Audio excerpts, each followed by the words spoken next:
Voilà, merci Seigneur pour ta bonne parole, pour cette belle fête de Saint-Pierre et Saint-Paul. Alors ce matin, je suis dans la montagne maintenant. Je dis on va être plus tranquille, il y a moins de monde, mais bon voilà, on a qui arrivent là, enfin ils ne font que passer. Des randonneurs dans cette belle montagne, ces belles montagnes des Pyrénées. Enfin, j'espère que ça ne va pas trop déranger. C'est magnifique, il y a moins de touristes qu'on a même que sur la Méditerranée où j'étais. Alors aujourd'hui, grande fête de Saint-Pierre et Saint-Paul et ce qu'on appelle les deux grandes colonnes de l'église. Cette église que Dieu nous a donnée pour nous sauver, on peut rappeler en rapide l'état du monde. Aujourd'hui, je parlais, alors j'ai toujours mes rencontres là, occasionnelles. Et c'est incroyable, les gens où ils en sont aujourd'hui, ils se rendent pas compte, c'est ça qui est terrible. Quand on parle de la vérité, oh là là, faut surtout pas. Chacun a sa vérité. Ce matin, là, les personnes, ils n'ont pas dit, mais ça voulait dire ça. Surtout, ne touchez pas à ma vérité, laissez-moi avec ma vérité. Bon, bah, quand je vois comme ça, je me retire discrètement. Et puis on essaye de faire ce qu'on peut. Puis après, on se dit bon, mais on n'a pas assez d'amour comme toi, Seigneur. Toi, tu cherches toujours à nous montrer le bon chemin, à nous faire bien arriver. Moi, j'ai tendance à dire comme c'est assez rare quand même, comme réaction. Mais j'ai tendance à dire, ils iront où ils voudront quand ils seront en enfer. Et ils verront bien comment que c'est. Et c'est vrai qu'il y a, d'après les révélations des mystiques, il y a beaucoup de gens en enfer qui ne croyaient pas à l'enfer. Et ça, c'est une grande victoire du Satan sur notre siècle. Bon, il y a toujours eu des périodes plus ou moins difficiles, mais aujourd'hui, on est avec ces dernières philosophies, là, il n'y a plus de vérité. Chacun a sa vérité, ça veut dire quoi là? Je le disais à d'autres personnes que j'ai rencontrées après comme ça. Il dit chacun a sa vérité. Alors je dis si je demande à un enfant de 10 ans, il dit qu'est-ce que c'est qu'un cheval? Il va pas me répondre chacun a son cheval. Il va me dire enfin, si je lui demande, évidemment pardon, j'ai un petit problème. Voilà, il y a des petits insectes indésirables. Si je dis, les gens ne se rendent même pas compte qu'ils répondent des idioties, mais vraiment sur des questions fondamentales. Parce que la vérité, c'est quoi? La vérité, c'est ce qui existe. Et qu'est-ce qui répond quand je pose une question, qu'est-ce qu'un cheval, qu'est-ce qu'une voiture, qu'est-ce qu'une montagne? On va me donner la définition. Et c'est tout ce dont les dictionnaires sont remplis. Les dictionnaires, ils ne font que donner des définitions, c'est-à-dire vous dire ce que sont les choses. Et si je demande qu'est-ce que la vérité, il faut répondre la vérité, c'est ceci et cela. On peut pas dire, quand je demande qu'est-ce que la vérité, on dit chacun a sa vérité. C'est pas une réponse, ça. Je répète la réaction la réflexion qu'on peut faire en parallèle pour bien faire comprendre l'énormité de la chose. Si je demande à un gamin de 10 ans qu'est-ce que c'est qu'un cheval, il va pas me dire chacun a son cheval. Ça n'a aucun sens, mais vraiment aucun sens. On n'est même pas un petit peu à côté de la vérité, on est complètement à côté, complètement.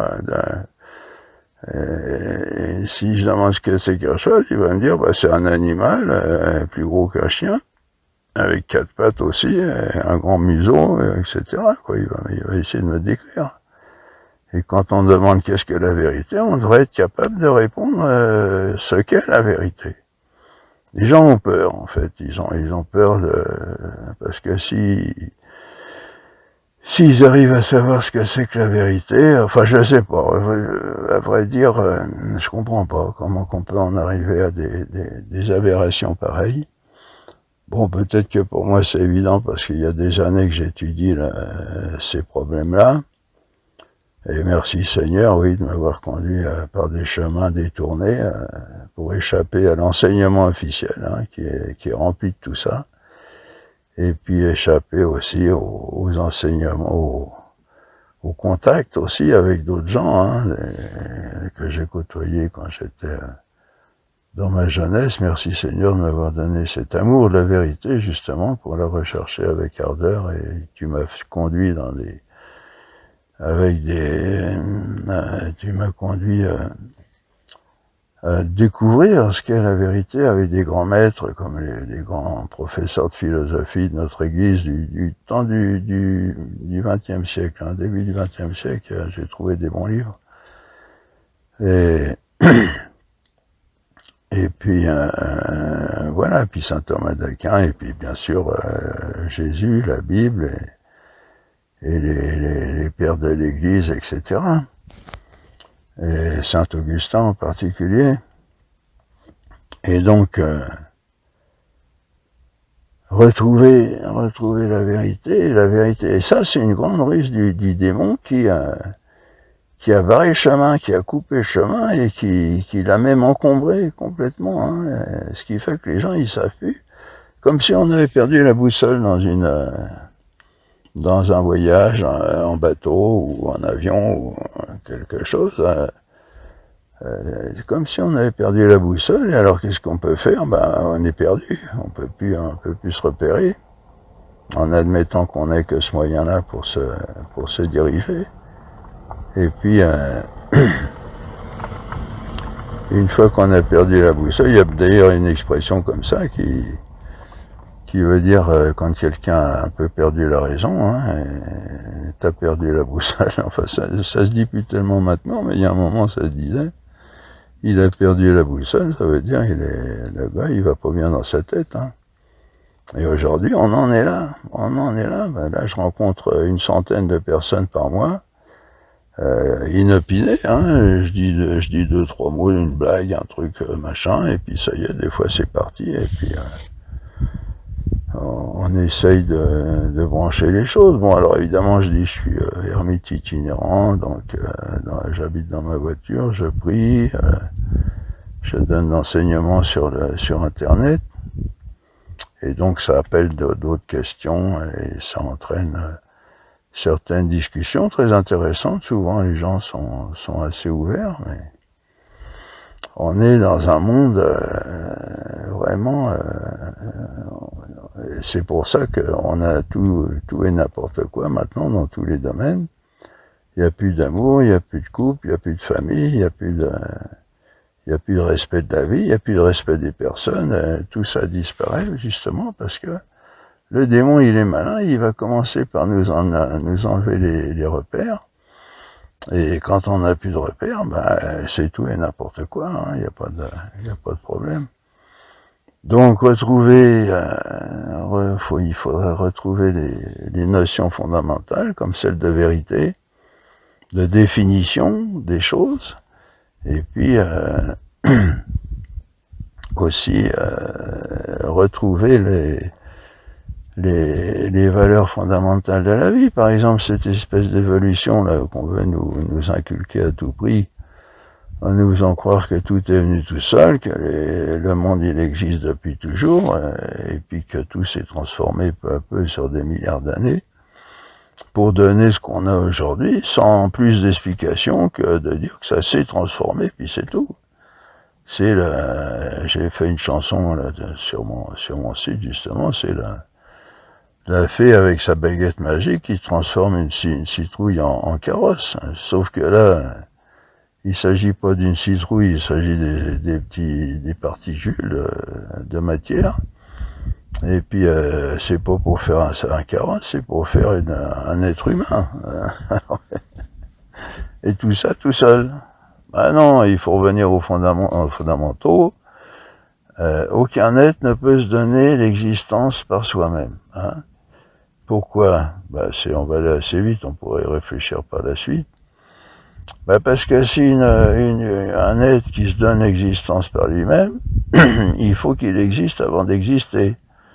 C'est-à-dire, d'un côté, il faut qu'il existe pour se donner l'existence, pour être cause de ce qu'il va donner, et puis il faut qu'il n'existe pas parce que il va être créé par le même. Hein. Donc il faut que c'est une contradiction, c'est contradictoire, donc ça ne peut pas exister. Aucun être ne peut se donner l'existence par lui-même que de n'importe quelle façon que ce soit de façon absolue ou que ce soit de façon transformiste, hein, parce que c'est ça qu'on suppose aujourd'hui, que les êtres se sont transformés par eux-mêmes de matière inerte à ce qu'on voit aujourd'hui, à les animaux, les plantes et toutes les choses. C'est pas possible. Voilà. À la base, aucun être ne peut se donner l'existence par lui-même, que ce soit instantané ou que ce soit par des milliards d'années, c'est exactement le problème, exactement le même. C'est-à-dire qu'aucun être ne peut se donner l'existence par lui-même, parce qu'il faudrait qu'il existe comme cause, et il faudrait qu'il n'existe pas comme effet. Et comme effet, il doit se donner l'existence, et comme il n'existe pas, il ne peut pas faire ça. D'un côté, alors c'est une aberration complète. Et il faut poser les questions fondamentales comme ça, il ne faut pas tourner autour du pot en disant, un milliard d'années, les choses se transforment. Alors c'est vrai qu'on voit que sous nos yeux, il y a des quantités de transformations dans notre monde. Mais les êtres qui existent, l'hirondelle, elle fera toujours son nid de la même manière. Le renard, il fera toujours son terrier de la même manière. Et il va toujours chercher à manger des lapins ou des souris. Donc revenir aux fondamentaux, et puis si aucun être ne peut se donner l'existence, et s'il existe quand même quelque chose, il faut que ça soit que l'existence vienne d'un être qui a pouvoir sur l'existence. C'est-à-dire non seulement qui existe, hein, non pas qui n'existe pas avant d'exister, mais qui existe, et qui est maître de l'existence, c'est-à-dire qui a l'existence dans son pouvoir, et donc qui est, d'une certaine manière, l'existence, parce que s'il l'a en lui, eh ben il a pas de façon aléatoire, s'il en est la cause, il en est le maître, et s'il en est maître, elle ne vient pas, elle ne disparaît pas comme chez nous. Hein. Nous, on a l'existence au début de notre existence précisément, et puis on la perd à la mort. Alors que si un être a l'existence, est maître de l'existence pour pouvoir la donner à d'autres, eh ben, il faut qu'il soit lui-même existence éternelle et infinie. C'est ce qu'on appelle Dieu. Bon, on va un petit peu vite, mais à la base, c'est ça.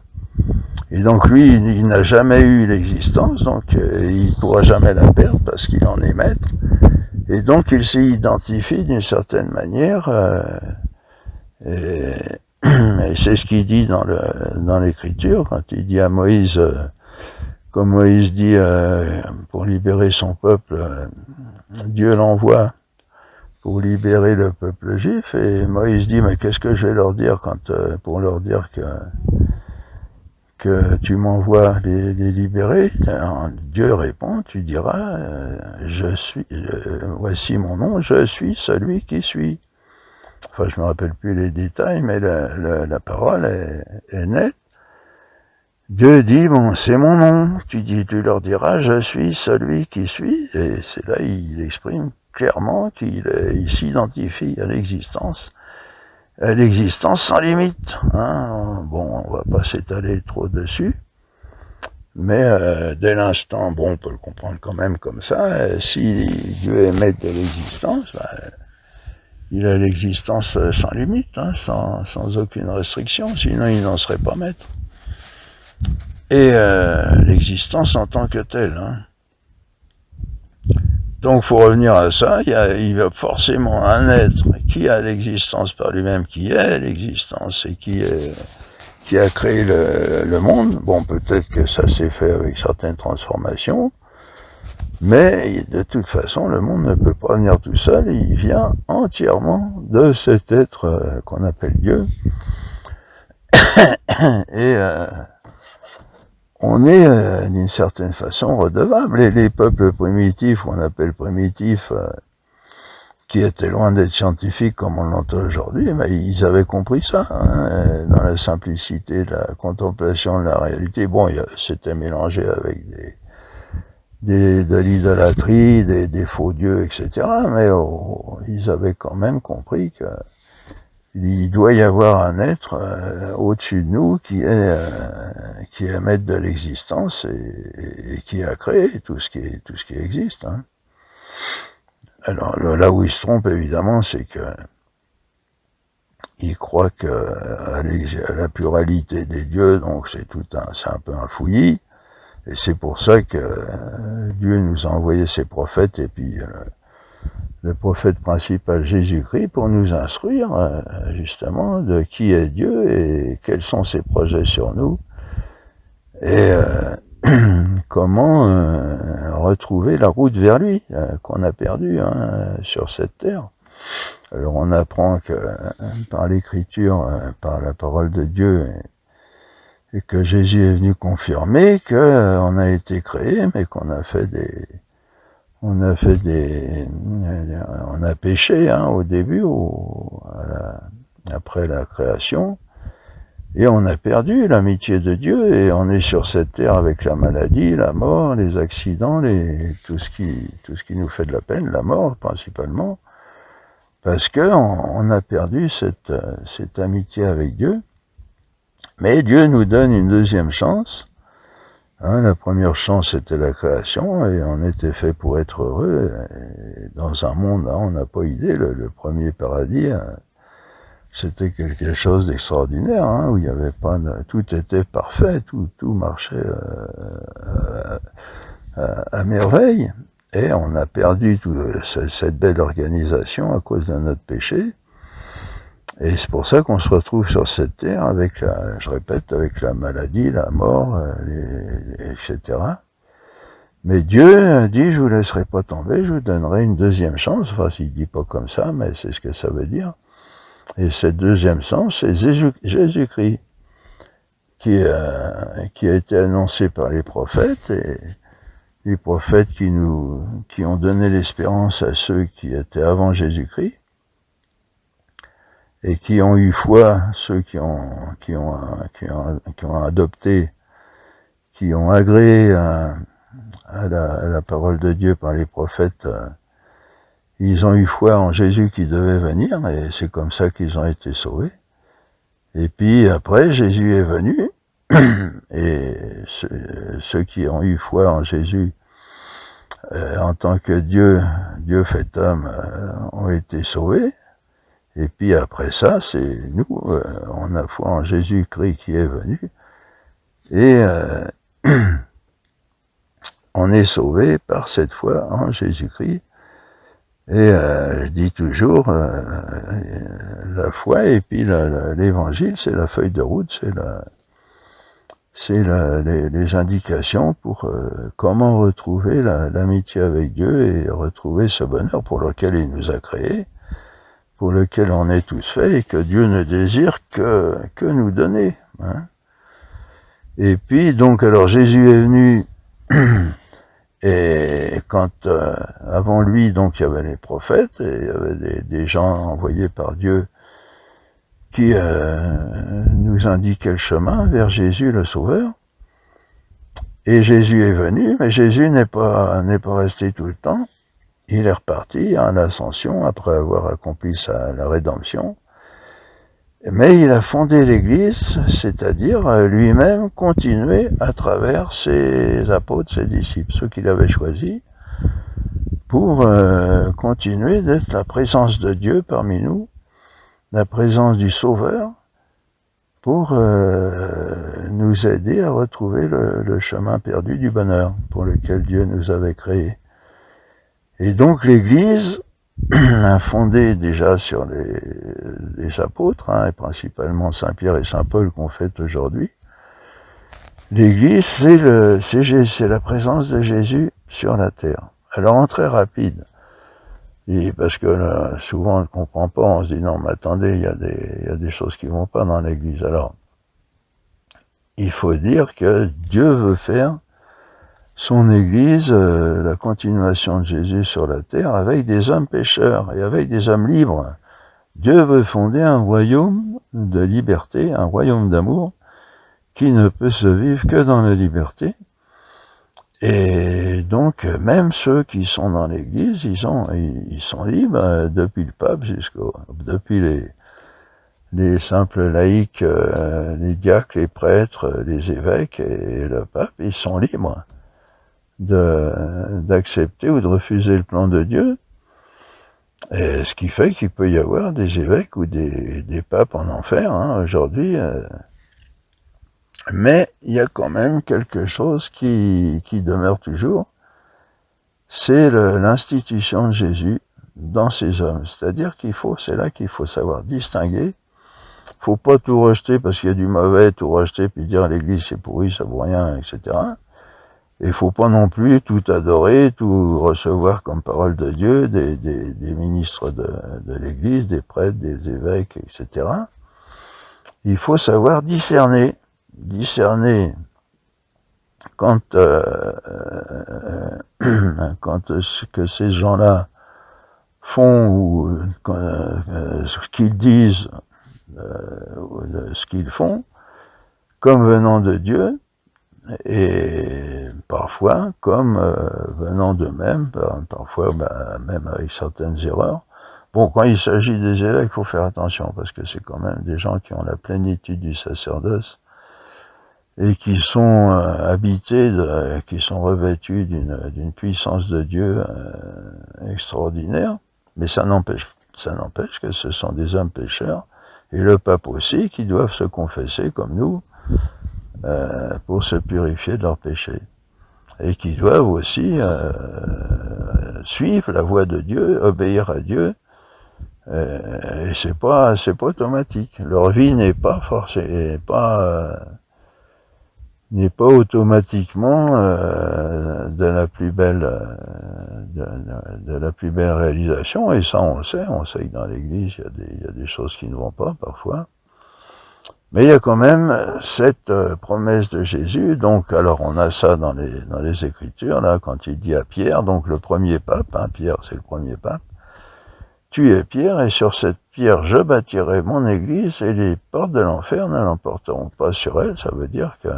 Alors ça veut dire d'une part, il dit pas à Jésus que les portes de l'enfer ne l'atteindront pas, ne lui feront pas de mal, mais que les portes de l'enfer ne l'emporteront pas sur elle. Ça veut dire que d'un côté, il y aura des combats, l'enfer va essayer de combattre et de vaincre l'Église, de la faire disparaître pour que lui, Satan, puisse établir son règne, mais il n'y arrivera pas, il va arriver, il lui portera des coups, des blessures, et c'est comme ça qu'on voit des fois des choses dans l'Église qui ne sont pas très catholiques, c'est le cas de le dire, mais il ne vaincra pas.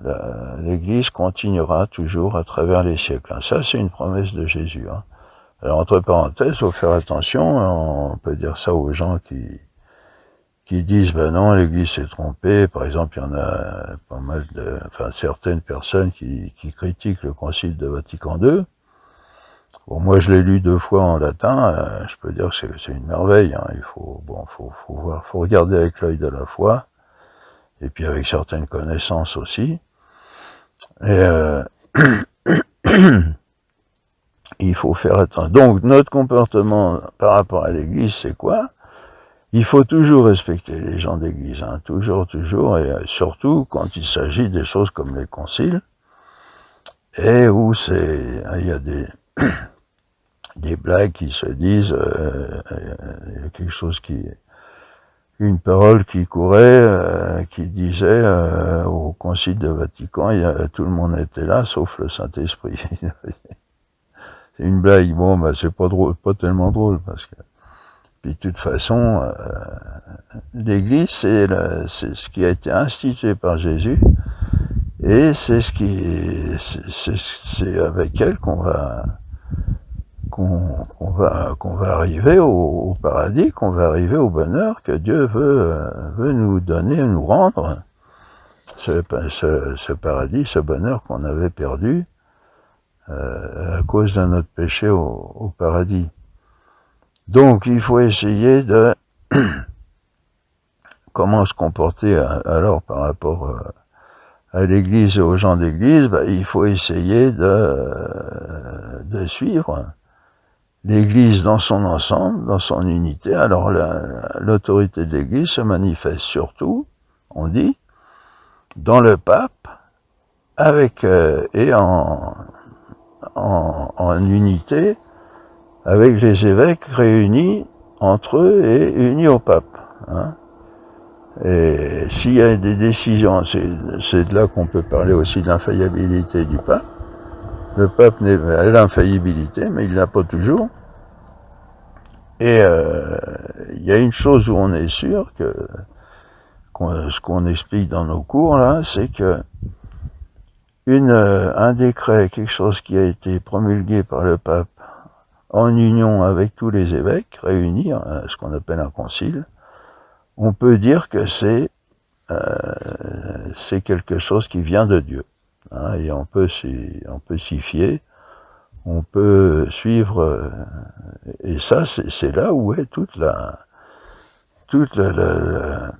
l'assurance que l'Église est institution de Dieu et est représentante de Dieu sur la terre parmi les hommes.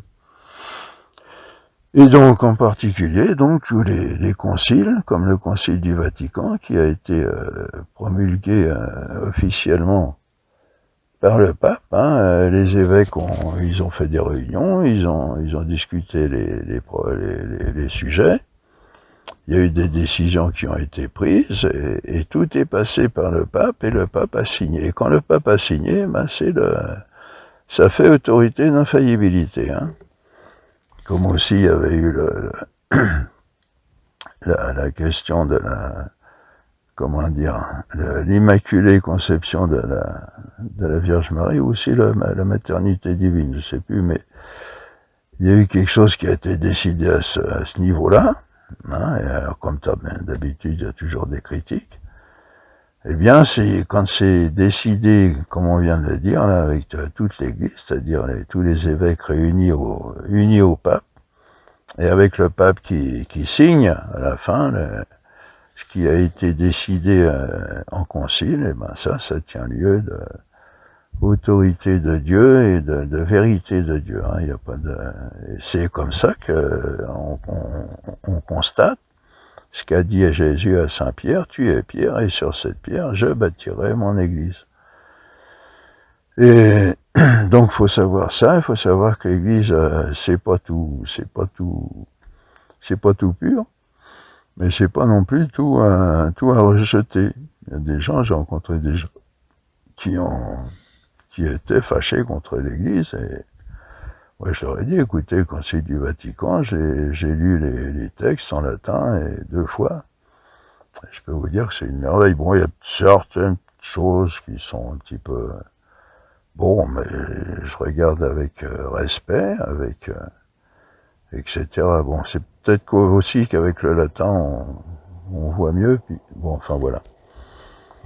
Alors, fêtons aujourd'hui ces grands hommes, Saint Pierre et Saint Paul, qui sont les premières grandes colonnes de l'Église. Saint Pierre, donc le premier pape, qui a été institué pour diriger l'Église. Et puis Saint Paul, le premier grand apôtre. On dit l'apôtre, les grands saints comme Saint Thomas d'Aquin l'appellent l'apôtre avec un grand E, hein, un grand A, pardon, pour dire que c'est quelqu'un d'extraordinaire. Alors c'est une vie un peu, c'est assez étonnant de voir cette vie de Saint Paul. Déjà, il a pas fait partie des autres apôtres.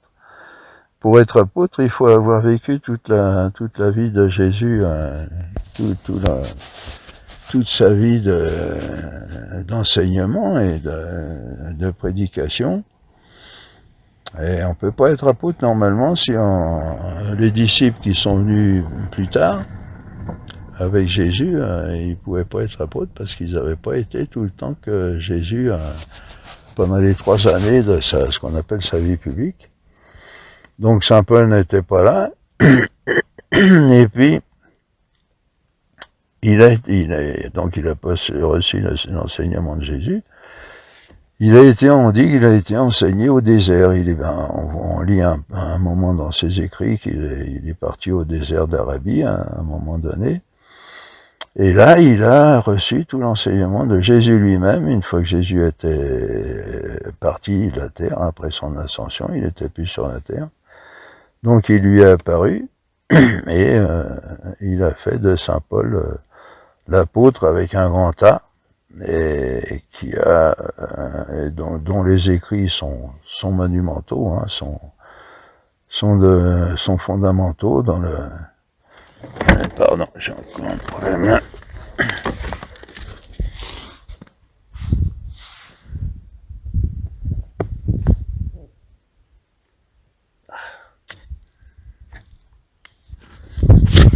Des bestioles, pardon.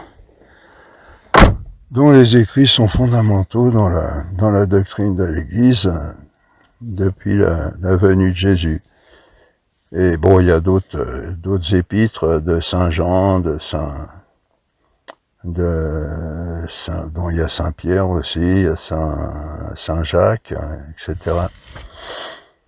Donc ces deux grandes colonnes de l'Église, on appelle colonnes de l'Église justement parce c'est des grands saints et qui ont été jusqu'à donner leur vie comme Jésus. Ils ont subi le martyre. Et c'est un petit peu le chemin normal, j'allais dire, pour aller au paradis. On sait que Jésus a dit, celui qui ne prend pas sa croix et ne marche pas derrière moi n'est pas digne de moi.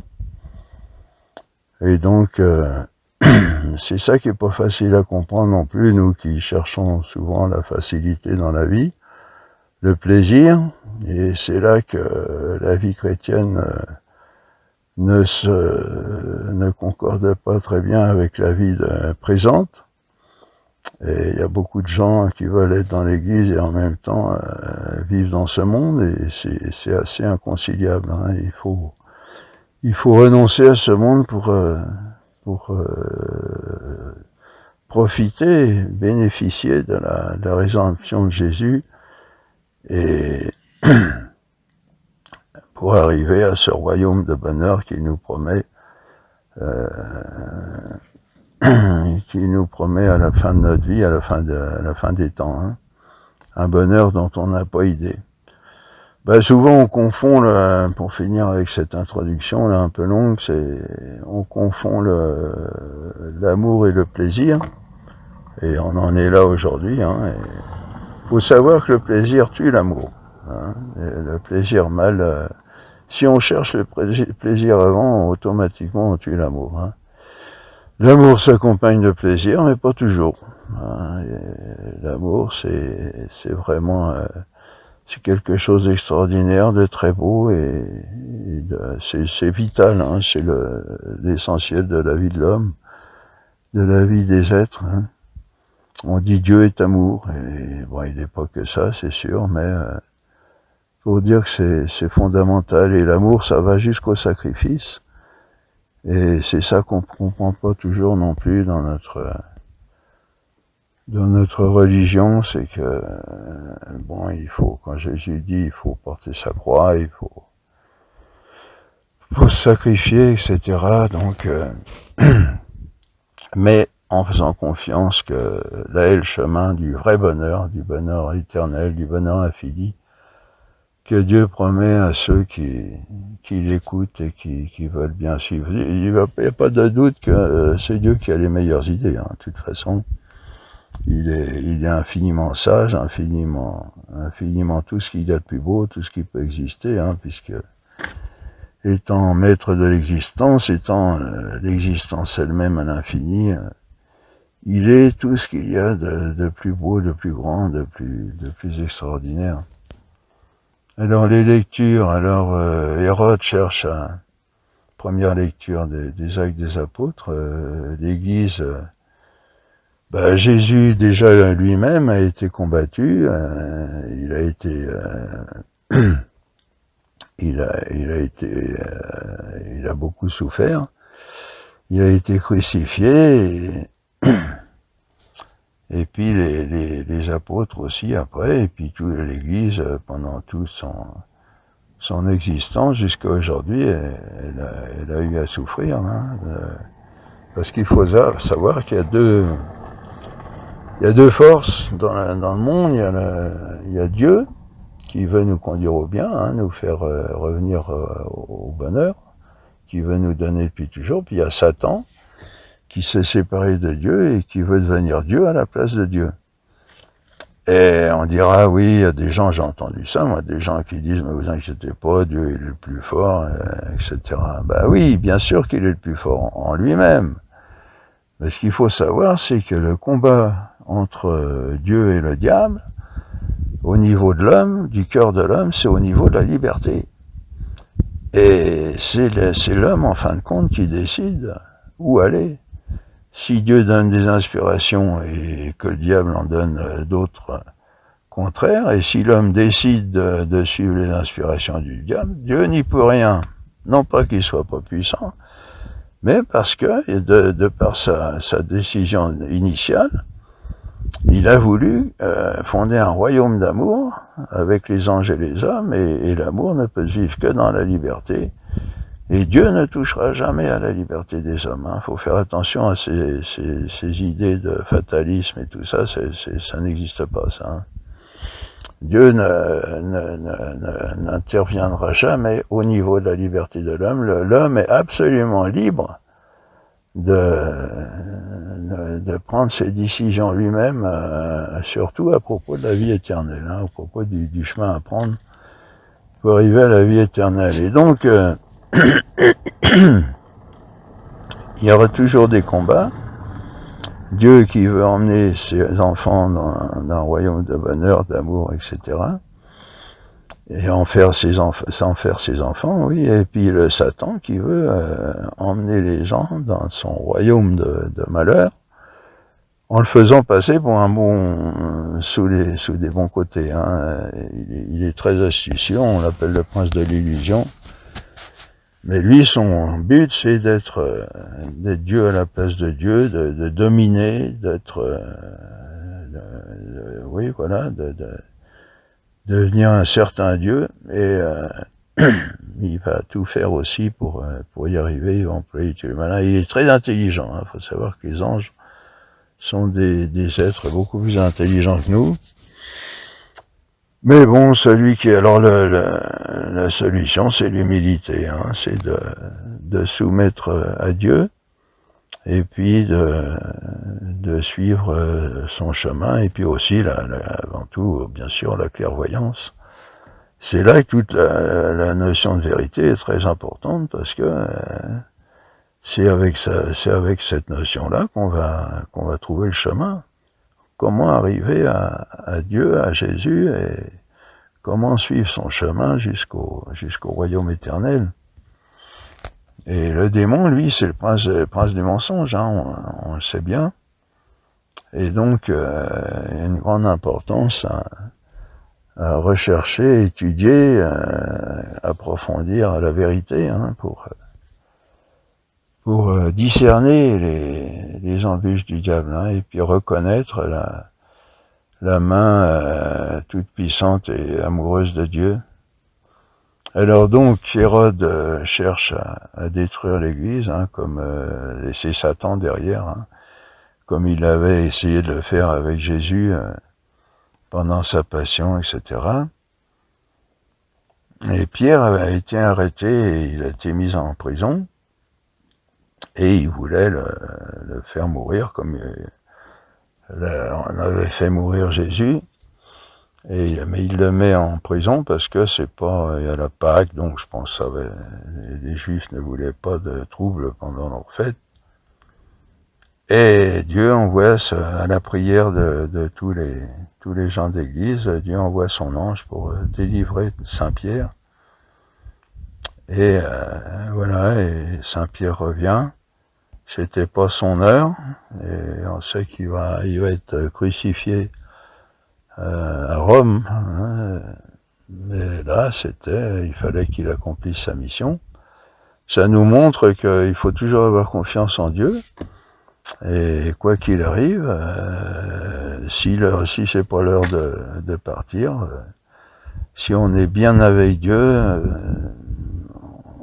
on accomplira tout ce qu'on doit accomplir, et pour arriver un jour à ce royaume qu'il nous promet. Bénédicam le psaume, je bénirai le Seigneur en tout temps. Sa louange sera sans cesse à mes lèvres. Voilà, quand on est bien dans la vérité, quand on désire aimer Dieu et le servir et faire ce qu'il veut, hein, parce que c'est lui qui a les meilleures idées, qui veut nous sauver, et qui veut nous rendre heureux. Après, si on fait vraiment confiance à Dieu, hein, il n'y a pas de problème. Alors, il faut faire attention que le démon, il joue aussi là-dessus. Hein. Il veut nous faire perdre la confiance en Dieu, nous représenter Dieu comme quelqu'un de pas fréquentable et qui veut notre mal en fin de compte, et puis c'est lui qui nous envoie des méchancetés, etc. Donc faire attention avec ça, hein, apprendre à discerner hein, ce qui vient de Dieu et ce qui vient de Satan. Hein. Et savoir qu'il existe, et puis ne pas suivre cette idiotie là de ces gens qui disent que de toute façon Dieu est le plus fort, il vaincra. Non, il est plus fort en lui-même, et par rapport à Satan aussi, hein, Satan il s'incline devant lui. Mais par rapport à notre liberté, hein, Dieu propose et l'homme dispose. Hein, Dieu ne forcera jamais quelqu'un contre sa liberté. Hein, et là, il faut faire attention. C'est à nous de discerner et de décider quelle est la meilleure route à prendre, avec les inspirations de Dieu, son aide, sa grâce, etc. Deuxième paragraphe du psaume Magnificate Dominum, oui, magnifiez le Seigneur avec moi, exaltons son nom, j'ai cherché le Seigneur, il m'a exaucé. Voilà, ça c'est une phrase clé, ça, j'ai cherché le Seigneur, il m'a exaucé. Il faut chercher le Seigneur. Ça va pas venir tout seul, hein. Ça va pas, on est en défaut hein, au départ. On a péché au péché originel et il faut qu'on retrouve la route. Hein. Et donc il faut chercher. Hein. Dieu, il veut nous aider, mais aide-toi et le ciel t'aidera. Hein. C'est toujours valable cette parole. Là. Et il m'a défendu, il m'a délivré de toutes mes terreurs. Respicite Deum et regardez vers lui et vous serez illuminés. Et votre face ne sera pas confondue. Voilà, il faut aller à la pleine lumière de Dieu. C'est pas facile, hein, facile à dire, mais pas facile à faire. Mais c'est possible. Hein. Dieu est là, Dieu nous aime et il peut tout. Mais il faut aller vers lui, hein, tout ça, en se rappelant toujours que il n'agira jamais au niveau de notre liberté. C'est à nous d'aller vers lui et là, lui nous aidera. Hein. Ce pauvre a crié, Dieu l'a exaucé, il l'a délivré de toutes ces tribulations, il l'a sauvé. L'ange du Seigneur se tient autour de ceux qui le craignent, et il les délivre. Alors il faut savoir, oui, qu'on a tous les bons anges qui ne cherchent qu'à nous aider. D'abord notre ange gardien, et puis d'autres. Moi je prie beaucoup Saint Michel, l'ennemi direct de Satan. Hein. Écoutez, voyez combien le Seigneur est suave. Oui, c'est ça, on a tout à y gagner, hein, à retrouver le Seigneur, déjà vivre avec lui sur cette terre, et puis aussi ce bonheur qui nous attend, là, incroyable. Là. Et bienheureux celui qui espère en lui, qui espère dans le Seigneur. Hein. Alors, Saint Paul, hein,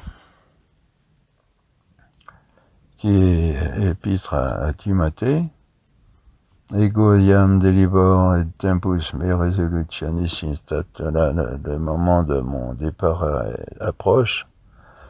J'ai combattu le bon combat. Vous voyez, c'est ça, c'est pas Dieu qui a tout fait. Hein. Les gens qui disent oh ben Dieu est le plus fort, il vaincra. De toute façon, on a l'air de dire moi je m'en vais les mains dans les poches et puis c'est terminé, il n'y aura pas de problème.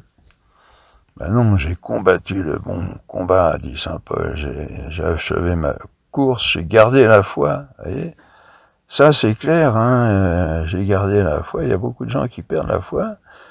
Le démon, c'est la première chose qu'il essaye de détruire en nous. Hein. La foi en Dieu, la foi en son amour, en sa volonté de nous sauver, etc.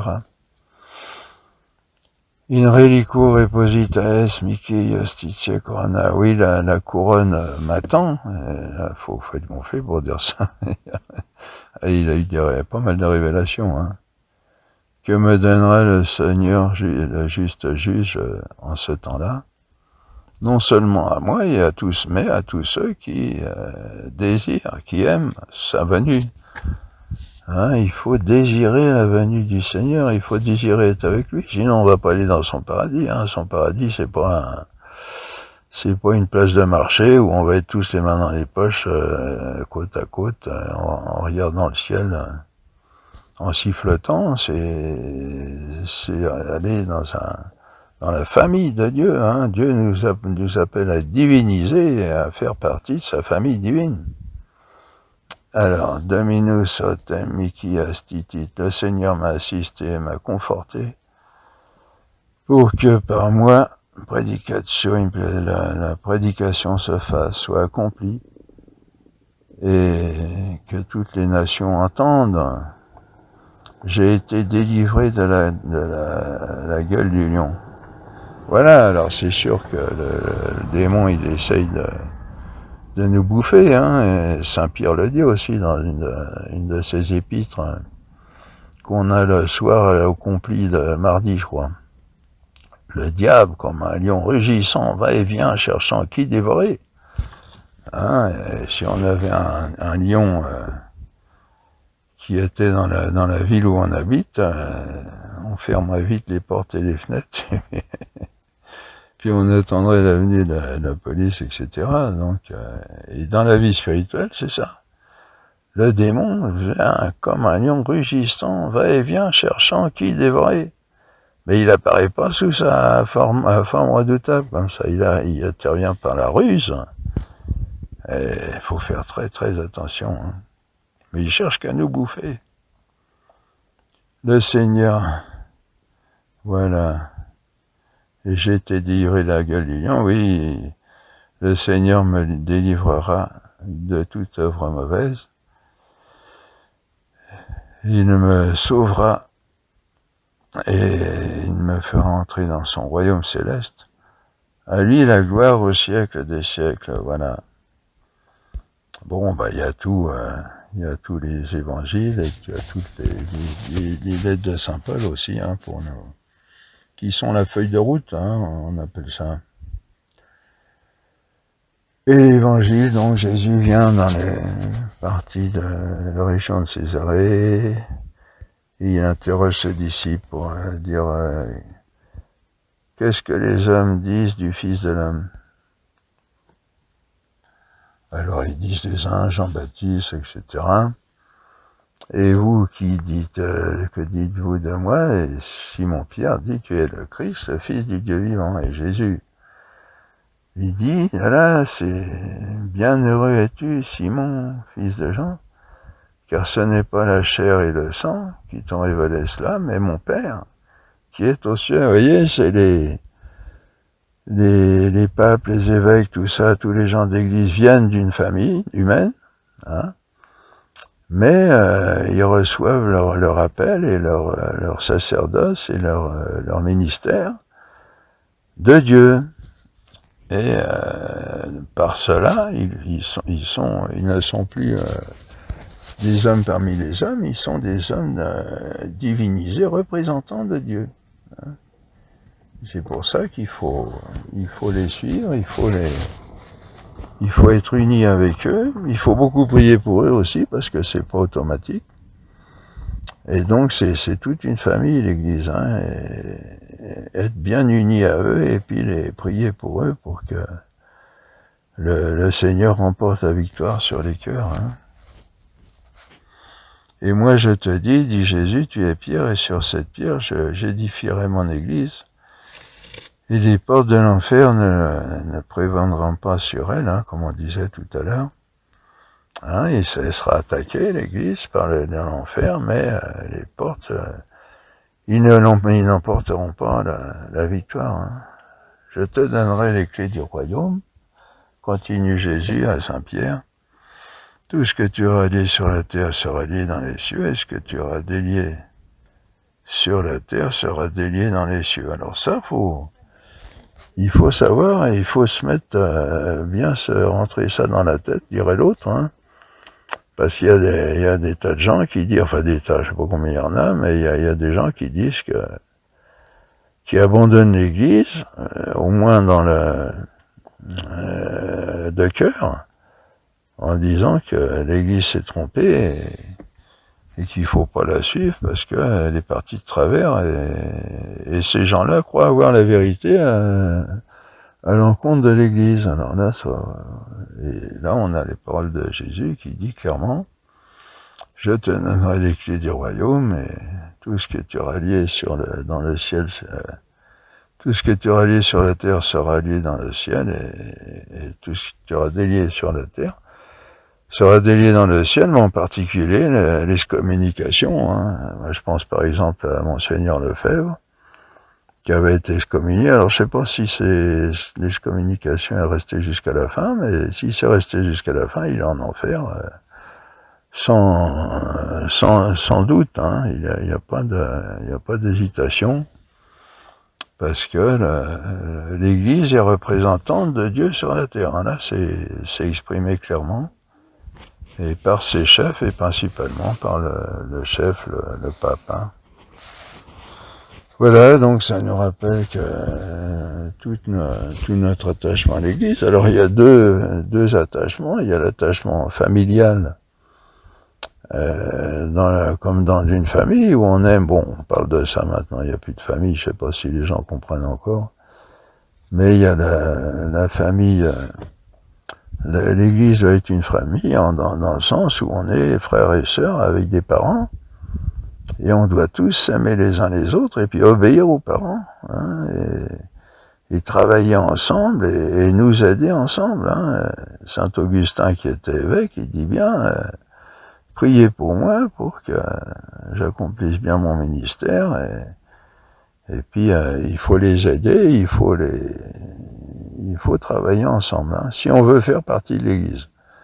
Et si on veut pas, il n'y a pas 36 solutions, on se retrouve dans le domaine du Satan, du démon, et puis c'est l'enfer après éternel. Hein. Ce qu'il faut savoir surtout, et c'est là que on va finir avec ça, c'est qu'au bout de tout ça, il ne s'agit pas seulement de vivre sur la terre, il s'agit de la vie éternelle après la mort. Hein. Et là, il y a deux chemins, je dis toujours aux gens, il faut faire attention. Je fais un V, un grand V avec les mains là, horizontales. Arrivé là-haut, il y a deux voies, il y a la bonne et la mauvaise. Hein, et on ne peut pas, quand on est dans l'une, on ne peut pas passer dans l'autre ni revenir en arrière. C'est maintenant qu'il faut choisir. Et s'y tenir surtout. Hein, voilà.